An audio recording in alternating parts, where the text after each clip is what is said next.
This is class number 6 on the Apocalypse Archetype, and we'll be covering chapters 11, 12, and 13 of the book of Revelation. First item that we're presented with in tonight's material is a rather strange image. Starting out in chapter 11, we read, "Then I was given a long cane as a measuring rod, and I was told, 'Go and measure God's sanctuary and the altar and the people who worship there. But leave out the outer court, do not measure it, because it's been handed over to pagans.'" That's all we hear about the measuring. But I wanted to pay a little attention to it because I think it's significant. As with so much of the material in the book of Revelation, its prototype is found in one of the other visionary books, and especially in the book of Ezekiel. And that's the case concerning this image too, because you go to Ezekiel chapter 40, starting at the beginning of the chapter, Ezekiel describes another one of his visions. He says, "The hand of Yahweh was on me. He carried me away in divine visions. He carried me away to the land of Israel and put me down on a very high mountain." So Ezekiel was in Babylon this time, but he took me and put me down on a very high mountain, on the south of which there seemed to build a city. And there I saw a man whose appearance was like brass. He had a flax cord and measuring rod in his hand and was standing in the gateway. The man said to me, "Son of man, look carefully, listen closely, and pay attention to everything I show you, since you have been brought here only for me to show it to you. Tell the house of Israel everything that you see." So what then proceeds is a very lengthy description in which Ezekiel watches this man measuring out a temple, all the dimensions of a temple, and the dimensions are all described in some Bibles. For instance, in the NIV Study Bible, pictures are even provided of this visionary temple that is described in Ezekiel. It's described so precisely that it can be drawn, even though it never existed. You see, at the time of Ezekiel's visions, the temple at Jerusalem had already been destroyed. So there was no temple there. The Jews were in captivity. And likewise, at the time of John's vision, the temple had been destroyed by Titus in 70 AD. So there was no temple then either. And it's never been rebuilt. So what's going on here is that John is being told to measure a visionary temple, not an actual temple. Now, that's a kind of strange business, isn't it? For the precise approach of quantitative measuring to be applied to visionary subject matter. And as with all this material, it brings up the question, what does it mean?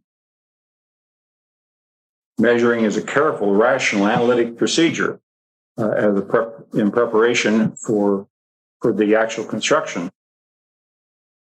So what's happening at this moment is that John is becoming an active participant in the divine drama that's going on. He's not just a passive recipient at this moment. The moment passes and it doesn't come up again, but nevertheless, here it is.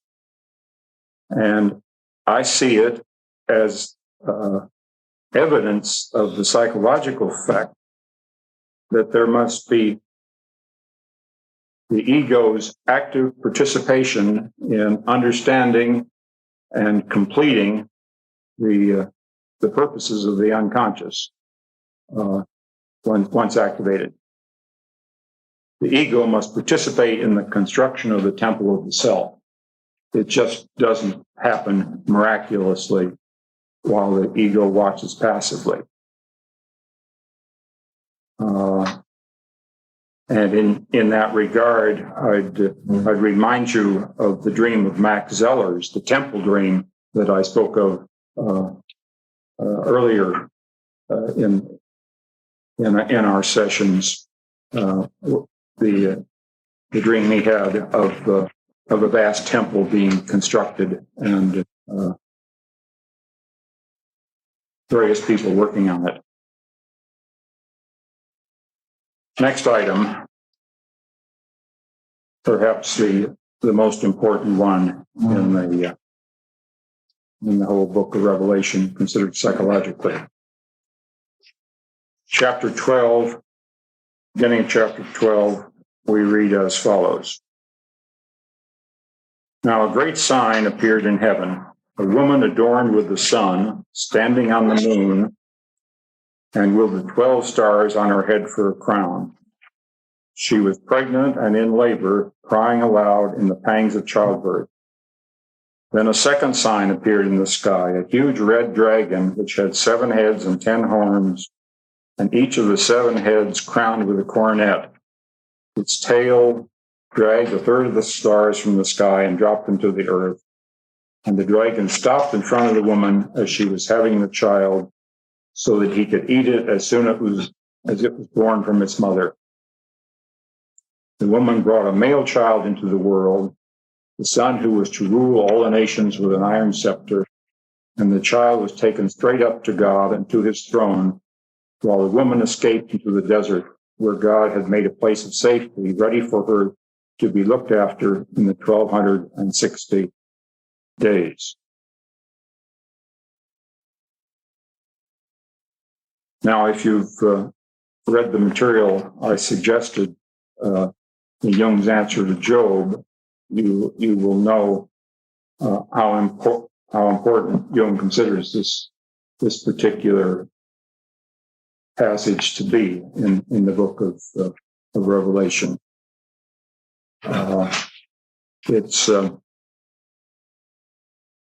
It's something of a foreign body,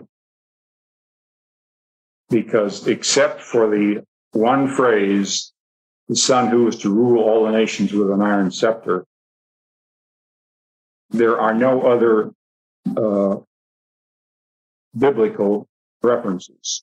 In other words, this particular event that takes place is outside the tapestry, the fabric of the interconnected illusions that all the rest of the book of Revelation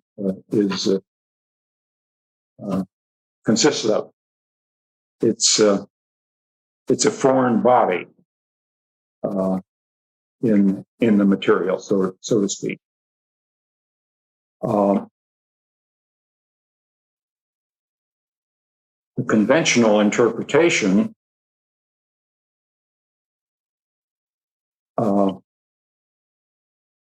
and the strain is evident that has to be made to impose this interpretation. The conventional interpretation is that this, I'm going to call her the sun-moon woman, because she's clothed in the sun and her feet are on the moon, so that she's intimately connected with both sun and moon. So for our purposes of description, we'll call her the sun-moon woman. Conventional interpretation seems to be most common is that this sun-moon woman represents the community of God's people. So if you're coming from the standpoint of Israel, it would represent the community of Israel. And if you're coming from the standpoint of Christianity, it represents the community of the church. And the child is considered to be the Messiah, Christ, which doesn't fit at all since he'd been born long ago. You see, it's a great strain, and his being caught up to heaven immediately after his birth is thought of as Christ's ascension. Again, quite a strain. In some cases, there's an attempt to equate the sun, moon woman with Mary. Naturally, if that woman is the one giving birth to the Messiah, then she would have to be the Virgin Mary.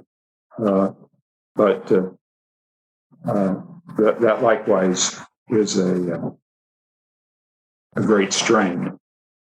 An interesting variation that I came across as I was looking over some Jehovah's Witness theology is that according to their current theology anyway, the sun, moon, woman is Jehovah's symbolic wife. That's kind of an interesting idea coming out of the fundamentalist sect. Kind of surprised me. Anyway,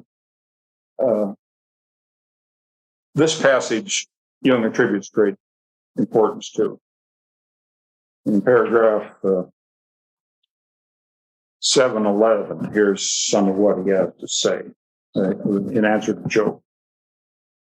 This vision is altogether out of context, whereas with the previous visions, one has the impression that they were afterwards revised, rearranged, and embellished. One feels that this image is original and not intended for any educational purpose.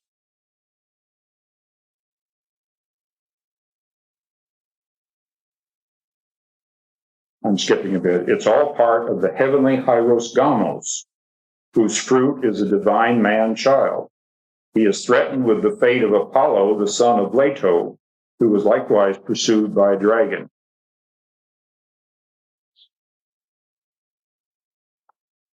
Let me stop here for a moment.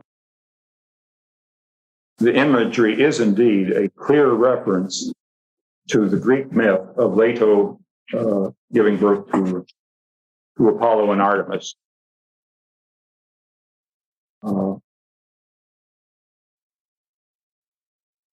Zeus had a relation with Leto, generating Hera's jealousy, and Leto was pregnant with twins, but Hera pursued her by directing the python to follow her, and also denying permission, in effect, for any country to give her rest to give birth, so that no country would accept her. And what eventually happened was that Apollo and Artemis were born on the floating island of Delos. See, it didn't really exist since it was just floating. But then once the birth took place, then it got rooted and it became a substantial island. And shortly after Apollo's birth, he then slew the python that had been pursuing Leto. He caught up with it at Delphi, and the python was slayed there. Now look at the comparison here. It's a very close comparison. Leto gives birth to the sun and the moon. We forget that fact when we're when we call them Apollo and Artemis. But that's the cosmic level of the Apollo-Artemis pair, sun and moon.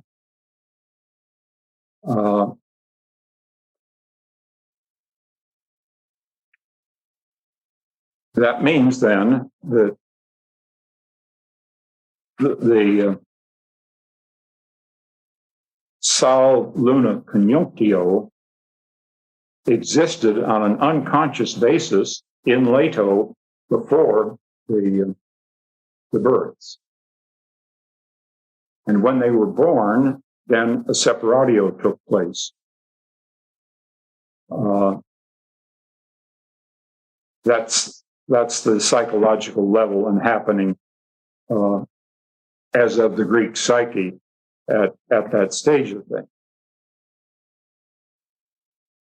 But now look what happens with the parallel event in Revelation. The sun-moon woman in Revelation, who is the parallel to Leto, is connected to sun and moon already as separate entities. And her birth is a single birth. So that the Revelation sun woman gives birth to one child, a union of the opposites. The reverse phenomenon to what happens with the birth of Apollo and Artemis from Leto. Now, Jung alludes to this in paragraph 712. Son who is born of these heavenly nuptials is perforce a complexio oppositorum, a uniting symbol, a totality of life.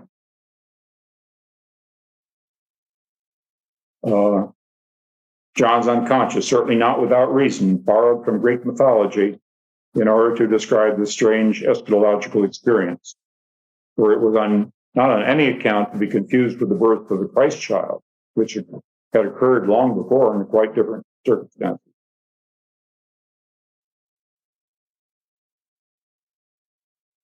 What happened then, as soon as the child was born in Revelation, he was taken up or caught up, as most translations put it, to God and his throne. And Jung makes the comment then, at this point, paragraph 713, this would seem to indicate that the child figure will remain latent for an indefinite time and that its activity is reserved for the future.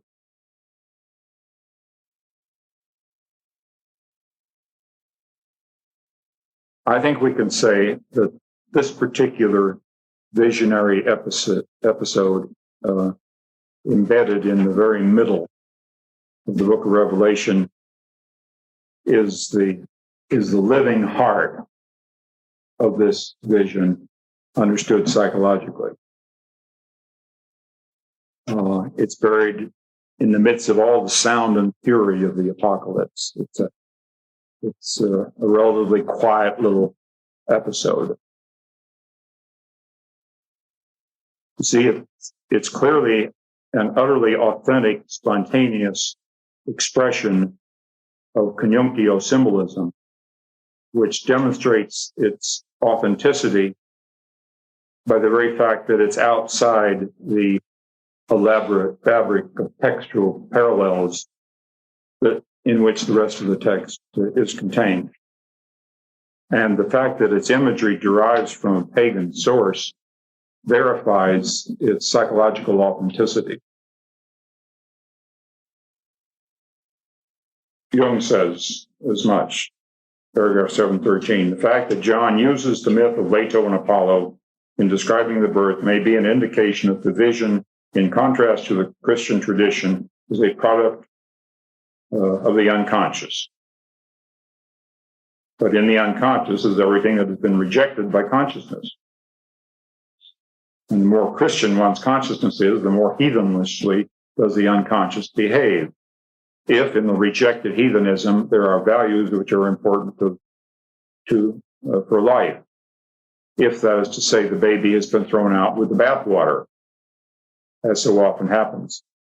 And indeed, the supreme value is to be found embedded in this so-called heathen or Greek imagery, because it's the imagery of wholeness. It's the symbol of wholeness. It's the image of the totality, the conjunctio, that is that particular baby.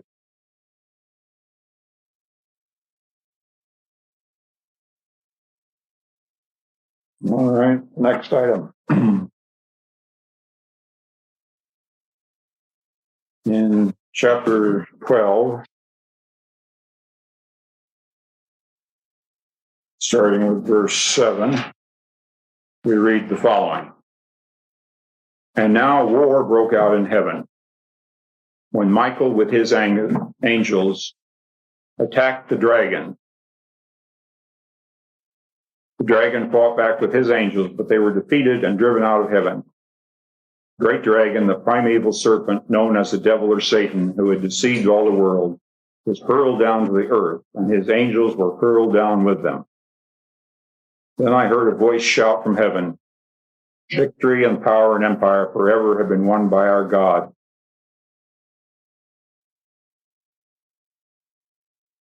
I skip a bit. Let the heavens rejoice and all who live there.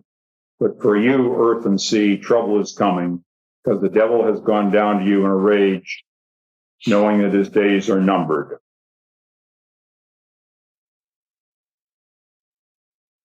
This is an exceedingly interesting image, psychologically.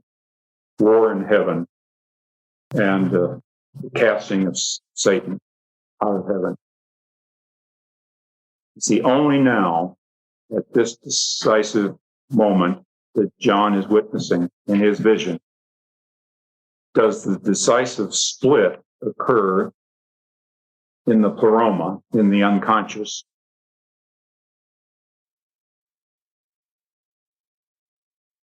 Between the two sides of the Godhead. Now, finally, the persecutor has been cast out of heaven down to earth. And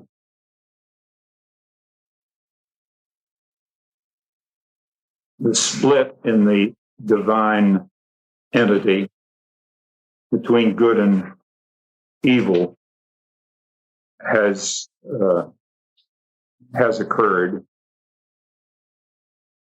Or to use the terminology that Jung frequently speaks of, Satan, the second son of Yahweh, has been born.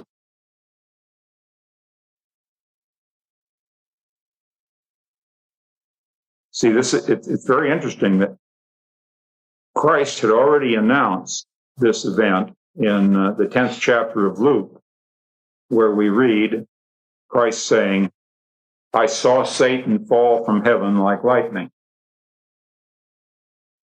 So either that was a premonitory view, or on some level it had already taken place. Another very interesting aspect to this imagery that brings it closer to our own time is Milton's use of it.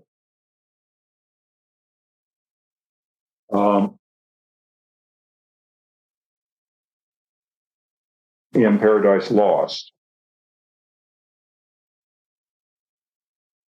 I have not made a study of the legendary sources that Milton used for his poem, but he didn't just make up his theme out of his head. He had sources for it. There were legendary sources of the, and of course, even Genesis alludes to them briefly, and the Book of Enoch expands on that illusion considerably, that there were fallen angels in the early days, in the times of Noah especially. But the theme that Milton uses is that Satan's being cast out of heaven precedes the fall of Adam and Eve.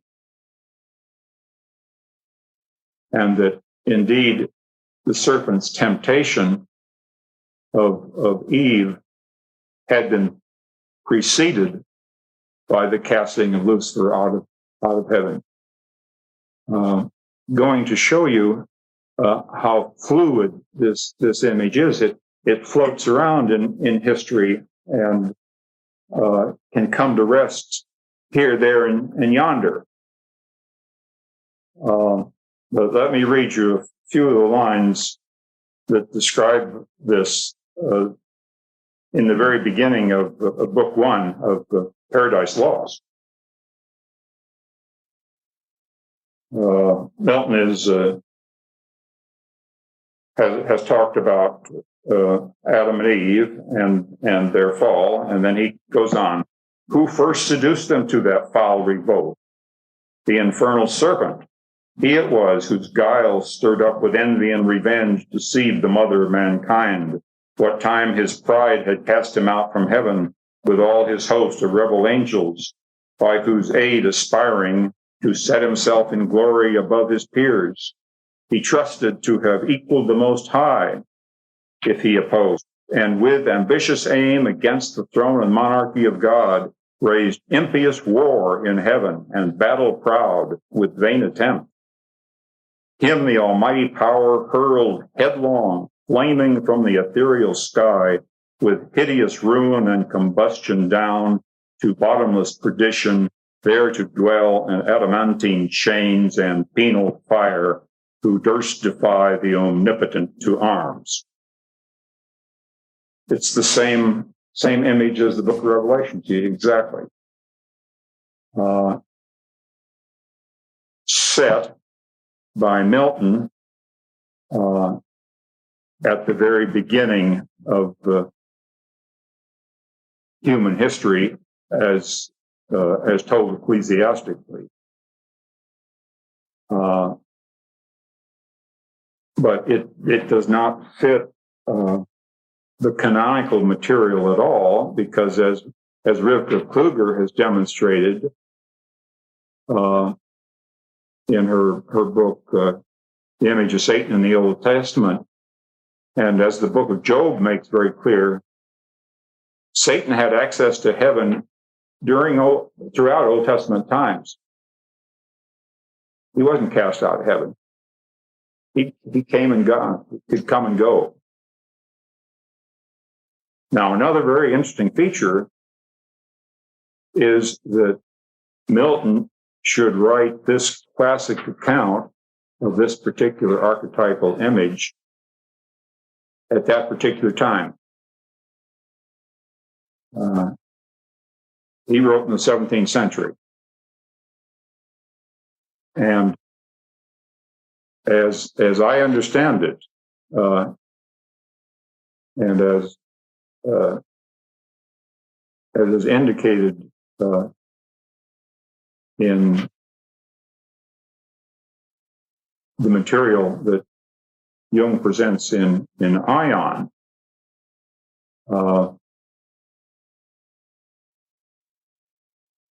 Satan did fall out of heaven about 1500 AD.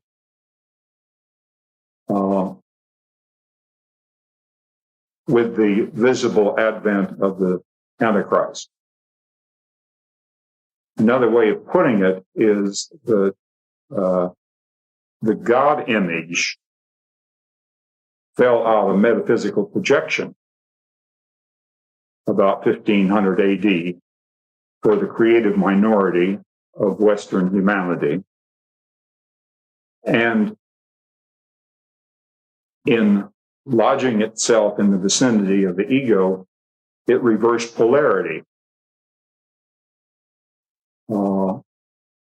Because whenever transpersonal energies are touched by the ego,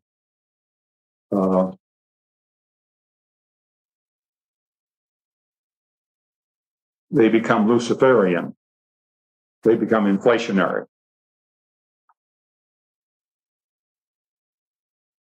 So the Revelation text says, with the casting out of Satan from heaven, therefore rejoice, ye heavens, and ye that dwell in them. Woe to the inhabitants of the earth and of the sea, for the devil has come down unto you, having great wrath, because he knoweth he hath but a short time. That's the way the Authorized Version puts it. That particular passage indicates that heaven, the collective unconscious, is cleansing itself of a troublesome character and bobbing it off on the ego. Earth equals ego in symbolic understanding. And that indeed is what's happened in the last 500 years of the Christian Aeon. You see that there's been this vast expansion of conscious human energies and initiatives in all areas that have become more and more obviously inflationary. It can scarcely, that characteristic has reached such proportions that scarcely anyone can disregard it.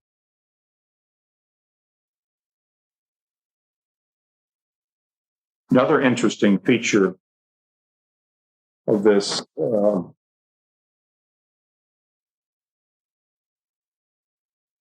image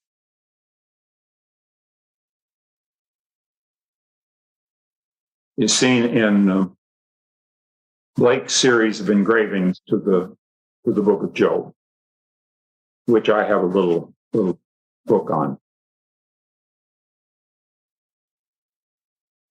Blake follows the biblical account pretty straightforwardly. Engraving number 15 is a picture of Yahweh showing Job his underside, namely Behemoth and Leviathan. Picture number 16 is an image of Satan being cast out of heaven into hell below the earth.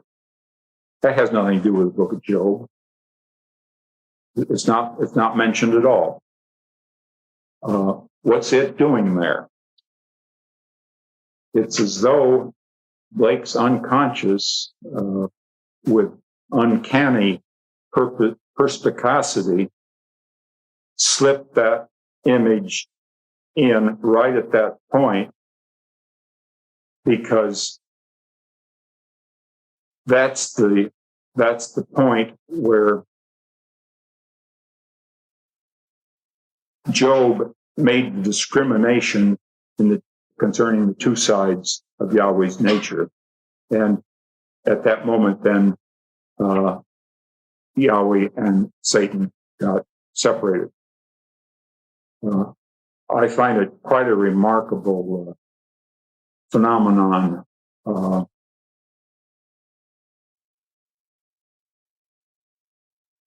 Concerning how the authentic psyche can reveal itself to a creative artist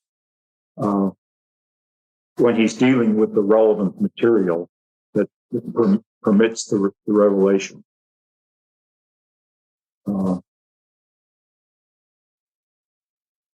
Okay, going on to the next item now. Chapter 13.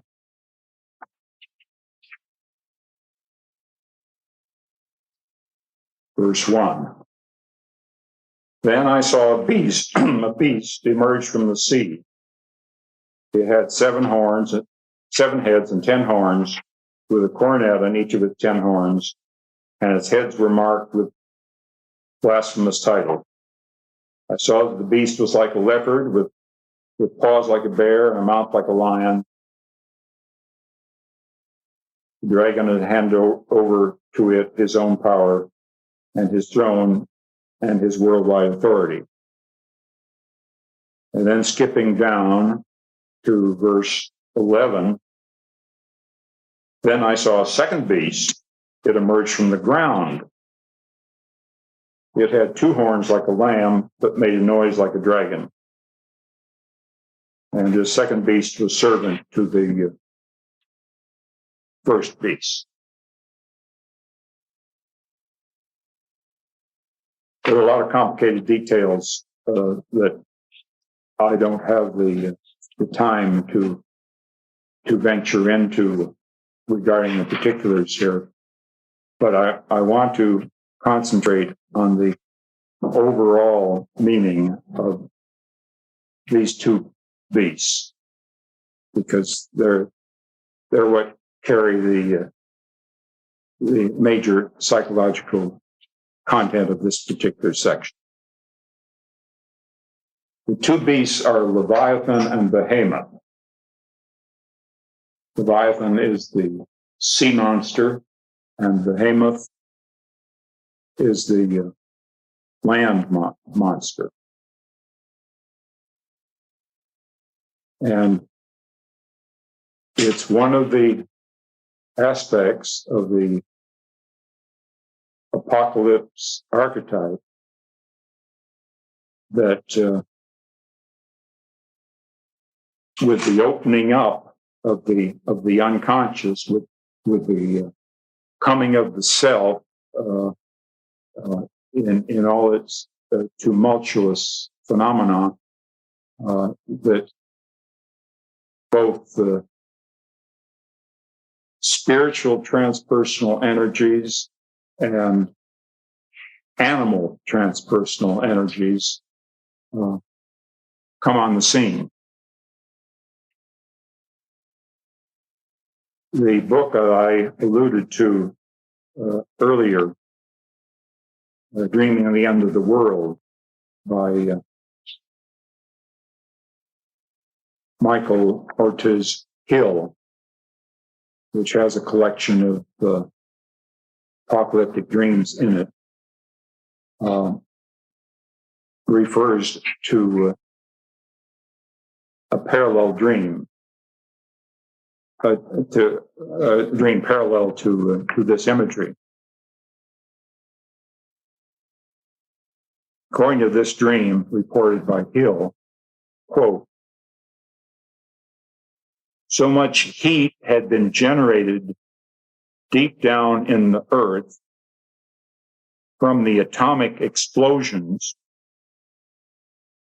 that earthquakes forced long dormant dinosaur eggs to the surface where they had hatched.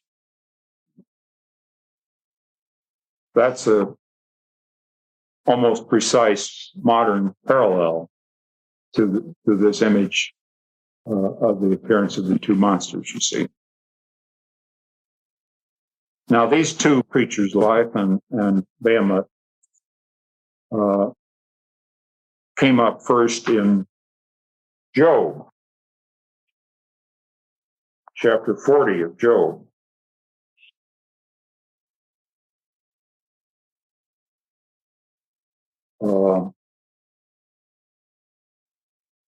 Yahweh is answering Job out of the whirlwind. And I'll read a bit of it. Brace yourself like a fighter. I'm going to ask the questions. You're to form me. Do you really want to reverse my judgment, put me in the wrong and yourself in the right? Is your arm the strength of God's? Can your voice thunder as loud? Come on, display your majesty and grandeur. Robe yourself in splendor and glory. Let the fury of your anger burst forth. Humble the haughty at a glance. At a glance, bring down all the proud. Strike down the wicked where they stand. Bury the lot of them in the ground. Shut them every one in the dungeon. And I shall be the first to pay you homage, since your own right hand is strong enough to save you. But look at Behemoth, my creature, just as you are. And his strength is glorified for some verses.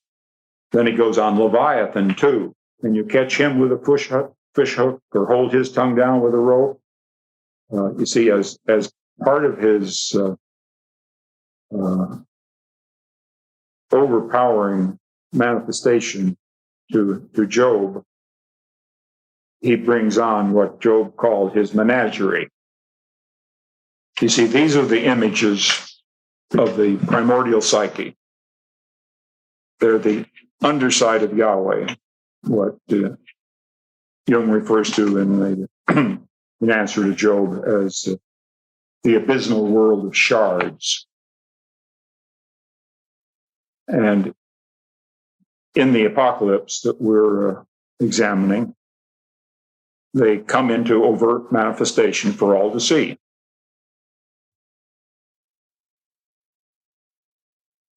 So we see again and again that transpersonal energies are falling into the ego. Heavenly energies fall out of heaven.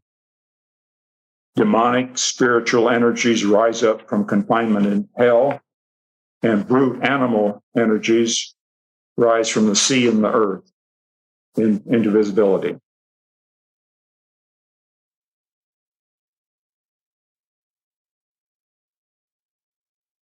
Also, the presence of Behemoth and Leviathan establish an explicit connection between Revelation and the book of Job.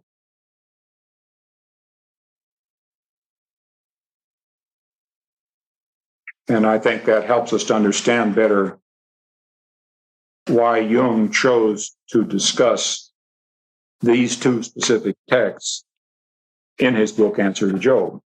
You know, the first half or so of the book is about the book of Job, and the last portion is about the book of Revelation.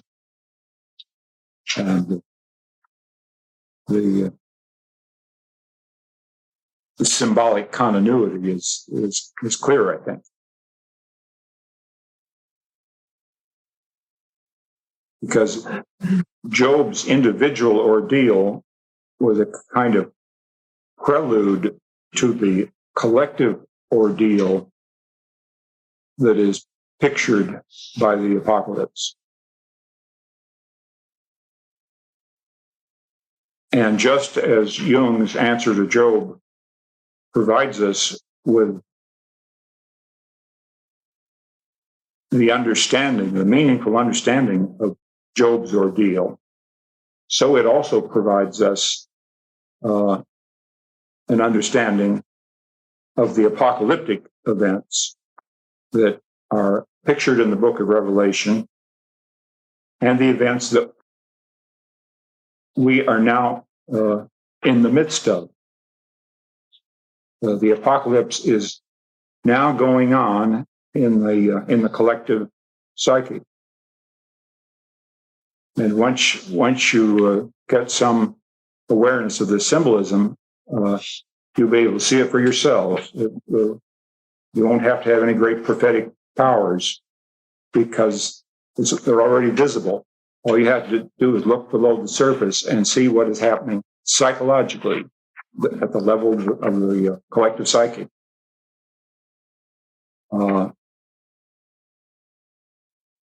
I don't think the significance of the Answer to Job can be overestimated. just because it does provide us with an understanding of not only what's going on when we have an individual Job ordeal, it also provides an understanding of what's going on in the collective psyche that we willy-nilly have to be participant observers in. There's no other source of understanding, for instance, of the Jewish Holocaust, except Answer to Job. That provides the answer, providing the understanding what Jung's talking about. That requires a little work too.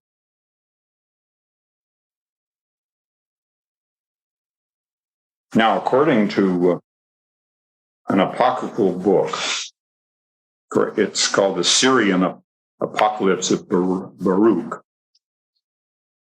According to that book, Leviathan shall rise from the sea with the advent of the Messiah. Jung alludes to this particular quote in Aion in paragraph 178. And the same source also states that Behemoth shall be revealed, and they shall both become food for the survivors. Now, Jewish legend elaborated this theme quite beautifully. It's a theme that I consider of sizable importance psychologically, and I talked about it in the Bible and the Psyche and gave some quotes. I brought that along. Page 159. When the Messiah comes, according to legend, there will be a great messianic banquet at which the flesh of Behemoth and Leviathan will be eaten, and the Garden of Eden state will be restored. And then I quote material that I take from Patai's collection of the Messiah texts. In that hour, the Holy One, blessed be He, will set table and slaughter Behemoth and Leviathan and prepare a great banquet for the pious. And He will seat each one of them according to his honor. And the Holy One, blessed be He, will bring them wine that was preserved in the grapes since the 6 days of creation. And He fulfills the wishes of the pious, rising from the throne of glory, and sits with them, and He brings all the fine things of the Garden of Eden. And another one. And the Holy One, blessed be He, will expound to them the meanings of a new Torah, which He will give them through the Messiah. In that hour, the Holy One, blessed be He, takes the keys of Gehenna, and in front of all the pious gives them to Michael and Gabriel, and says to them, go and open the gates of Gehenna and bring them up from Gehenna. And Gabriel and Michael stand over the wicked in that hour and wash them and anoint them with oil and heal them of the wounds of Gehenna and clothe them in beautiful and good garments and take them by their hand and bring them before the Holy One. Blessed be He. Isn't that a refreshingly different version from what we're reading in this particular apocalyptic text? You see, this in this legend, we have an image of a reconciliation, of authentic totality emerging, except for the mandala vision at the end. In the main body of the material, we have a whole series of very violent separatio images, you see.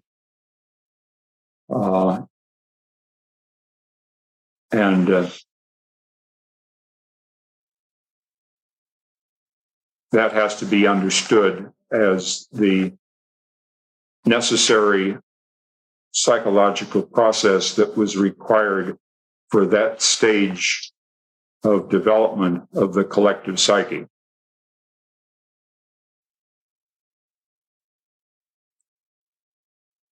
But the idea of the messianic banquet is that the primordial psyche is going to be assimilated.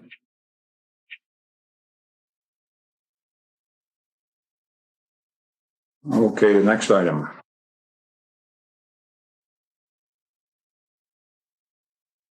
The very end of our assignment, the end of chapter 13, after talking about the beast who requires himself to be worshipped, clearly has certain references to the Roman emperors of the time, who did, some of whom did claim personal divinity. But at the end,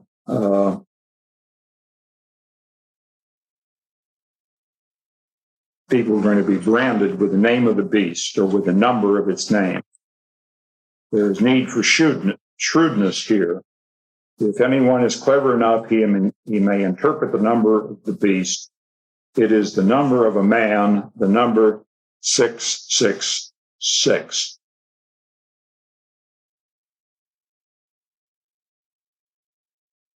Now, some of you may remember from the Mysterium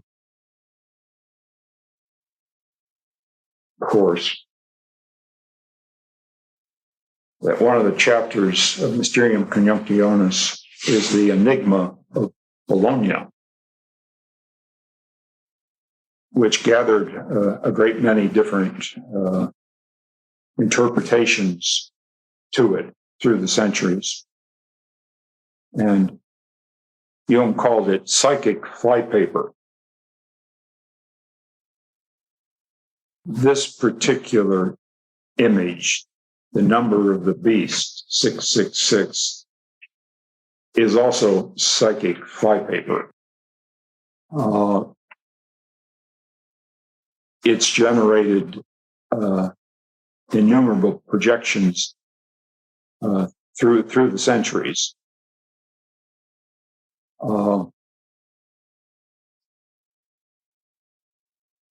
Groups uniformly project their enemies onto number 666.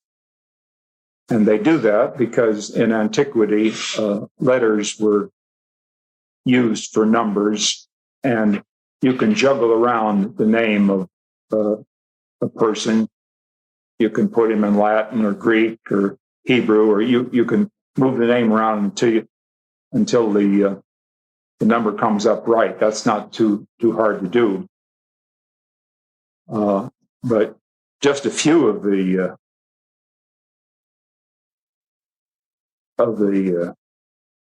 projections that have landed on this flypaper over the centuries, probably more than any other, it was associated with Nero.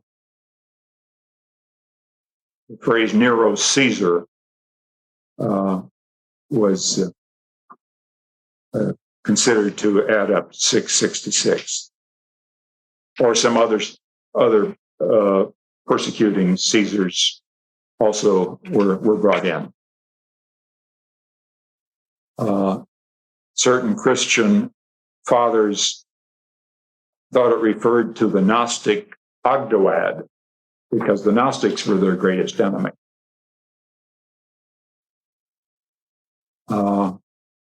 When the Reformation came,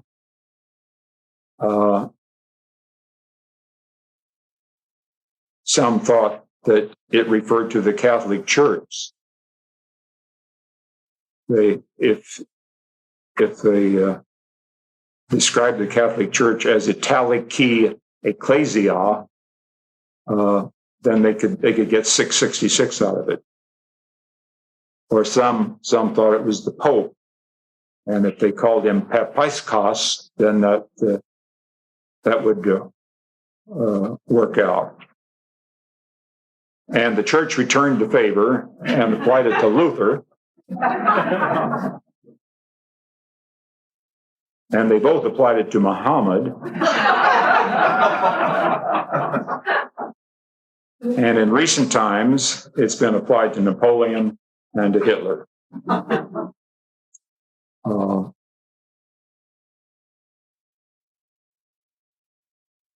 I don't have anything more to say about the number as a total, but thinking of it as a triplicate of the number 6, as a double emphasis on that number, might be worth a little reflection.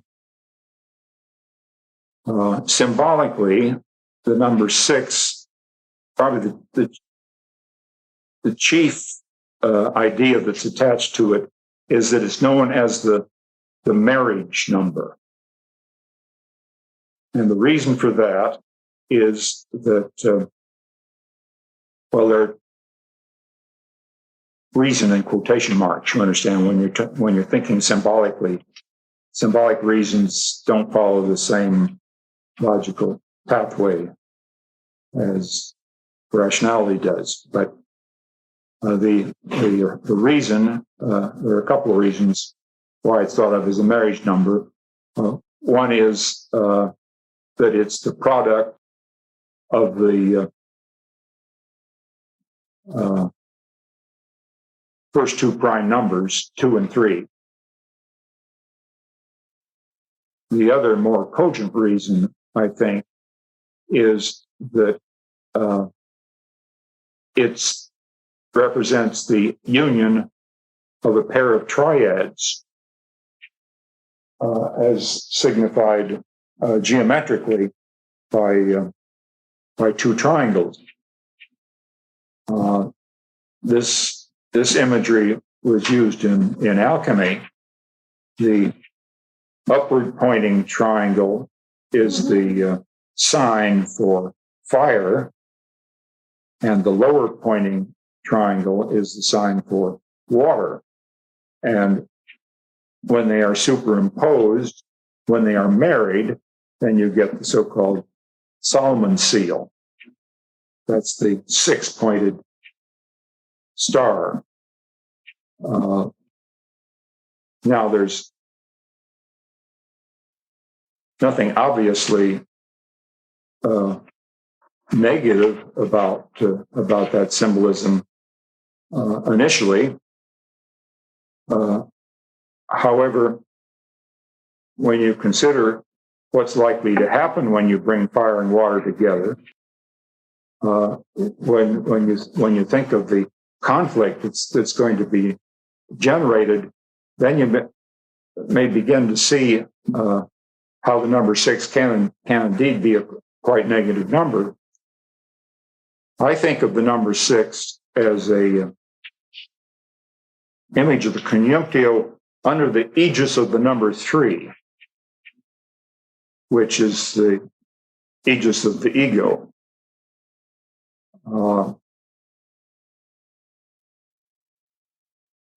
There's another way of looking at it, too, that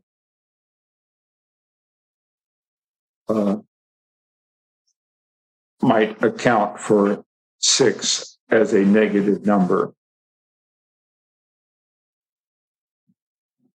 In the first series leading to quaternity, 1, 2, 3, 4, number 2 is the demonic number.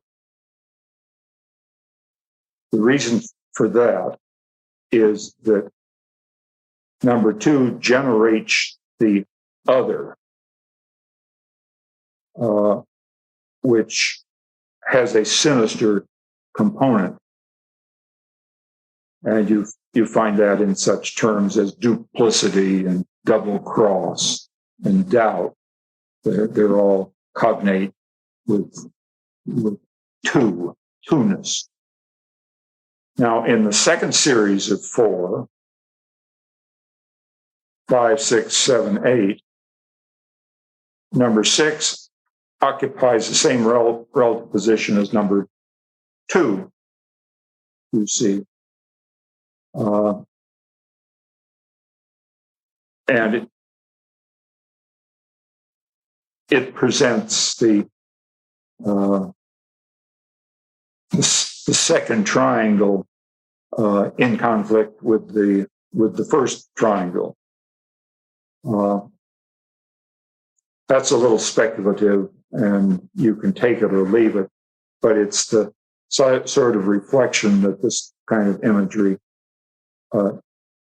it induces when one's trying to understand what makes the number 6 so diabolical in the book of Revelation. On the board, I have another reference to the symbolism of number 6 that I talk about in Ego and Archetype in interpreting a dream. There, that particular image of a hexagon came out of the dream. That seemed to have some dark aspect to it. It doesn't show through on the board very well, but I know when I was working on that material and I had that particular sketch on my desk one day, and my 8-year-old daughter came by, and when she looked at it, she shuddered. It looks like a mask of the dark deity. It doesn't show up on the board, but it's another possible allusion to the sinister aspect of the number 6. All right. Well, we have a few minutes left now, so I think I'll take this opportunity perhaps to respond to a question or two. It's my understanding, which may or may not be correct, that you would regard the Jesus in John's vision to be John's experience of a deposit in the collective unconscious, which was left by Jesus the man. However, do you feel there's also an existing ongoing Jesus who exists outside of that deposit, who is both aware of that deposit and of this experience of John? Similarly, does the resurrected body refer only to these deposits, or is there some form of consciousness that continues for individuals, or at least victorious individuals, following death?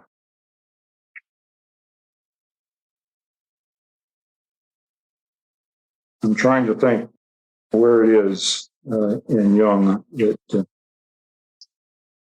he talks about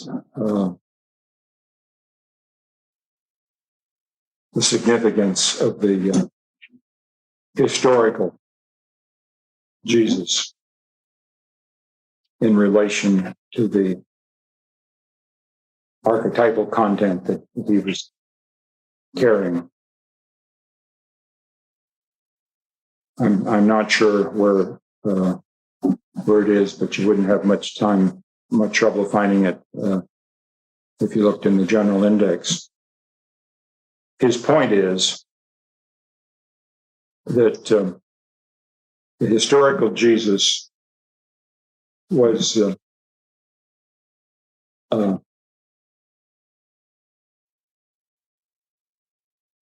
another human being who had certain extraordinary qualities, but happened because of the timing to be the recipient of a massive collective projection. And the description of that projection has so overlaid the gospel accounts that it's impossible to separate the historical Jesus from the archetypal overlay that was projected onto him by the collective psyche. Here and there, if one looks closely and perceptively, one can detect authentic passages of unique individuality that can't be derived from the Psalms or from the Book of Enoch or from some other traditional location. But there are very few.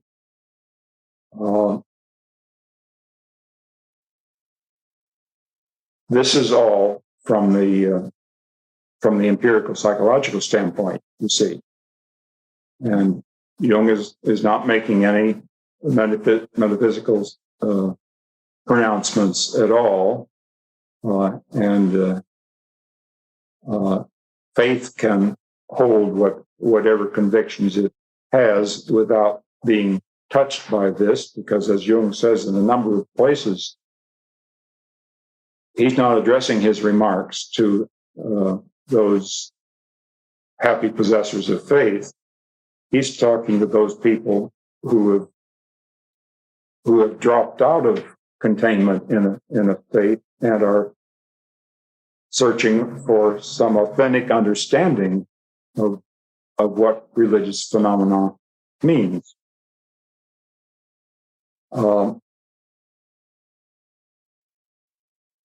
So it's not so much a matter of the historical Jesus leaving a deposit, at least at this stage of things, as it is of the archetypal symbolism being projected onto the historical Jesus. But then the fact that event took place, and therefore the archetype manifested for the first time in human history, that fact then became a deposit in the archetypal psyche, so that there was a kind of a circular happening. It came from the unconscious and it returned to the unconscious, but having gone through the process of being incarnated and having passed through the consciousness of a countless number of individuals who were caught up in the religious convictions that were generated. All right, that'll be enough for tonight. I'll see you next week.